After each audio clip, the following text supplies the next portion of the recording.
Hey everyone, it's Raphael from XX Raphael Productions, and today's video is going to compare two Marvel movies, and both of these were directed by the Russo Brothers, Captain America Civil War and Captain America the Winter Soldier. So, both movies are clearly widely loved by the MCU audience. They both made scary amounts of money at the time they were released, and both have had devastating consequences for the rest of the Marvel Cinematic Universe. So, I will put this out there that this video will not be referring to anything from the comics. Rather, this video will solely focus on the movies from the Marvel Cinematic Universe, just to not overcomplicate things, okay? So, that being said, we'll first discuss Captain America the Winter Soldier. So, this movie is from Phase 2 of the MCU, and it has had major consequences for the MCU in general because it was revealed in this movie that the majority of the organization S.H.I.E.L.D.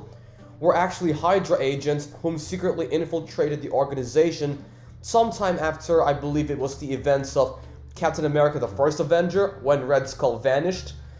This is all basically explained in the creepy scene when Captain America and Black Widow find Zola and subsequently Zola's algorithm in that bunker. So basically Zola tells them everything before that place eventually gets destroyed in an assassination attempt for Captain America.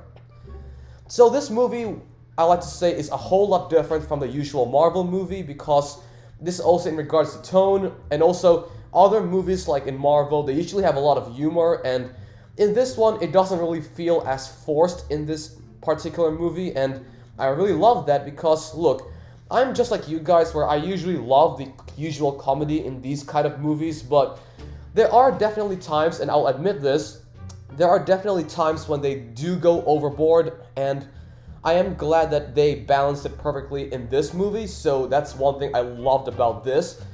And also the villains are great, okay? So, on some that come to mind, we have Alexander Pierce, we have Sitwell, Rumlow, who is Crossbones, and also even the Winter Soldier himself, which is what this movie is titled of.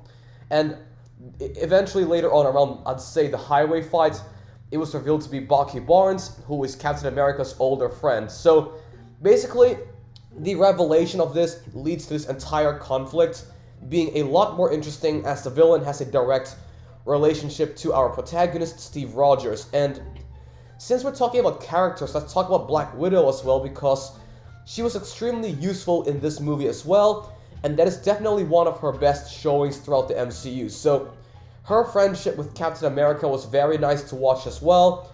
And the last thing I like is that this movie definitely has an underlying theme of a healthy distrust of the government's shenanigans, and the reason why I'm mentioning this is because I'm gonna say, for you conspiracy folks out there, this movie will definitely appeal to your demographic. So that's what I like about this movie, is that it doesn't only appeal to comic book fans, but it appeals to a whole lot of, like, you know, other demographics out there as well. So that's one thing I like. It's like a good standalone movie. That's what I like to say. Like other Marvel movies, they usually come like you have to watch the previous movies before you can understand the context of this movie. But I'd say Captain America the Winter Soldier does a fairly good job in being a good standalone, alright? So let's go ahead and summarize this up with the best parts. So for me, the best parts of Captain America the Winter Soldier are a nice thriller and conspiracy vibe, great villain, great action scenes, great soundtrack, and also definitely one of the best sequels in the Captain America trilogy.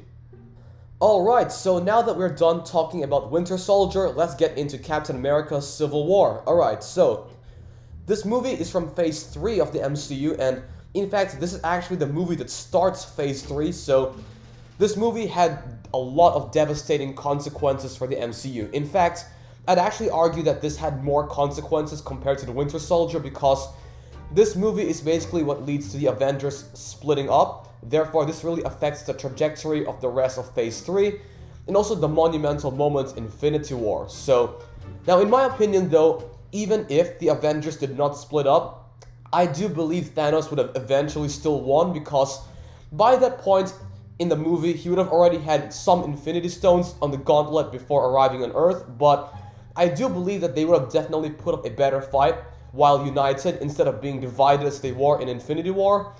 So now, back to the topic of Civil War. This movie does a great job in setting up the Avengers being divided into two factions, and the audience is left wondering if Team Cap or Team Iron Man are in the correct side.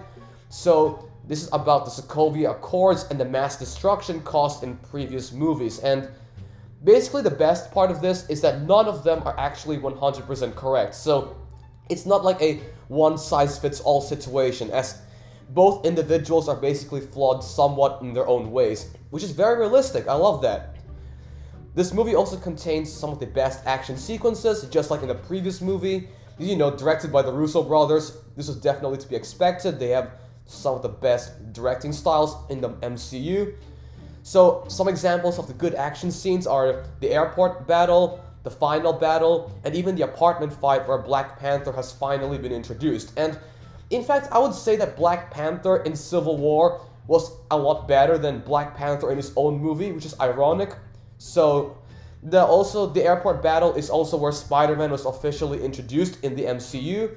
And boy, was that an awesome moment. I remember still in the trailer, the internet broke when that was revealed. And the tone is great, once again. I also did love the contrast from the airport battle, which is mostly fun and games until Rhodey got injured, compared to the final battle where the tone was like a lot darker. Iron Man feels utterly betrayed after Captain America lied to him. Therefore, this further divides the Avengers, and what an emotional roller coaster that was. However, though, despite the fact that this movie is awesome, the plot in this movie was not as tight as it was in Winter Soldier, because there are some moments, like example, let's talk about Zemo, because he's the villain for this movie. I do think that Zemo got really lucky in some moments, such as Iron Man conveniently appearing at that final area in Siberia. I know that Tony decided to do a cursory investigation into the psychiatrist, and also was revealed that Zemo was wearing facial prosthetics to look like Bucky Barnes, therefore framing him. But what if Iron Man didn't do that? So it was very convenient that Iron Man showed up at that final area in Siberia, or else basically who would Zemo show the video to if only Cap and Bucky had arrived? So there were a lot of other moments that were so convenient, or else the plot wouldn't be able to progress. But despite that though, the strengths of this movie, they definitely far outweigh the cons of this movie. So even though I did kind of talk about the convenient plot, it's not really enough for me to dislike the movie, so just putting that out of the way though, alright? So I also did love the final fight of Civil War, which wasn't the generic final third, where it was simply gonna be Team Captain America against the other Winter Soldiers that they set up earlier in like I believe the middle section of the movie, which would have been cliche and overdone. But I'm glad the movie subverted my expectations, and basically it didn't fall into the trap about the generic final third, which plenty of other Marvel movies unfortunately have. So that's one thing that I like to talk about when it comes to the final third of Marvel movies. Anyway, so the best parts of Captain America Civil War: nice thriller vibe, great character introductions, great action scenes, again great soundtrack, devastating consequences, and it basically was a great way to set the stage for Phase 3. Alright, so let's get on to the final verdict, okay? So let's talk about Captain America the Winter Soldier. It definitely had a better plot than Civil War did, but Captain America Civil War was also very impressive because it balanced all the Avengers in it, while, well, I mean, I guess instead of Hulk and Thor, though, I guess they're in a different area, but even then it had all these other characters, but it never really shined the spotlight away from Captain America. So even if Civil War contained many of the Avengers, they masterfully still made it feel like a Captain America movie, which is great. And Civil War also had a lot more devastating consequences for the MCU, unlike Winter Soldier. But however, I would say Captain America the Winter Soldier definitely balanced the comedy a lot better than Civil War did. So as to which movie is better though, this really depends on who you ask. So if you're asking me, I would definitely say that it is probably Civil War, because even if it had a weaker plot, it had a lot more rewatchability than Winter Soldier did, and it definitely had a lot more spectacle, and also I was very invested in which team would ultimately prevail. But of course, both movies are amazing, and both movies were directed by the Russo Brothers, so if you do disagree with my final verdict, always feel free to comment it down below. and I will get around to reading some of your comments, alright? Maybe even my opinion might be swayed, because like, even before making this video, I did have a hard time deciding because both were great, and that's why I decided to recently rewatch both of them, and this is how I came to the verdict that I preferred Civil War just a little bit. Like, let's give like a rating. So let's say Winter Soldier was maybe a 9.5 out of 10, maybe Civil War is a 9.8 maybe, so the movies are really, really close in terms of quality, so yeah. Always feel free to comment down below though if you disagree. Anyway, so thank you very much for watching. Raphael out, and I will see you soon.